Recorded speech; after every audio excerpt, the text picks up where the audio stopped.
ధనుస్సు రాశి వాళ్ళ విషయంలో ఆర్థిక సంబంధమైన విషయాలకి కొంత ఆలోచనలు చేస్తారు. ఒకదానికి అనుకున్న ధనం మరొకదానికి ఖర్చయిపోవడం వల్ల కావచ్చు, లేకపోతే రావాల్సిన ధనం సమయానికి రాకపోవడం బట్టి కావచ్చు, మీరు చేద్దాం అనుకుంటున్న పనులలో కొంత ఆటంకాలు, మీకు కొంత ఘర్షణాత్మకమైన వాతావరణాన్ని క్రియేట్ చేసే అవకాశం ఉంది కనుక, ఈ సమస్యని ముందుగానే మీరు గమనించుకొని, వీలైనంత వరకు కొంత ధనాన్ని వీలైతే పక్కన పెట్టుకొని, అవసరానికి అడ్జస్ట్ చేసుకునే పరిస్థితులు లాంటివి తెచ్చుకోవాలి.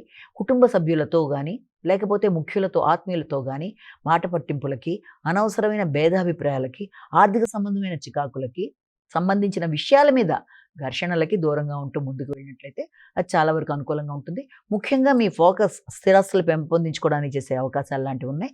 కాబట్టి స్థిరాస్తులు పెంపొందించుకునే నేపథ్యంలో దానికి సంబంధించిన ఆర్థిక విషయాలలో కొంత ఈ రకమైన వెలుసుబాటు వల్ల ఘర్షణాత్మకమైన వాతావరణం ఉంటుంది కనుక వీలైనంత వరకు జాగ్రత్తలు తీసుకుంటూ మానసిక ప్రశాంతతని పెంపొందించుకుంటూ గృహ సౌఖ్యాన్ని కాపాడుకుంటూ ముందుకు వెళ్ళడానికి ప్రయత్నాలు చేయాలి.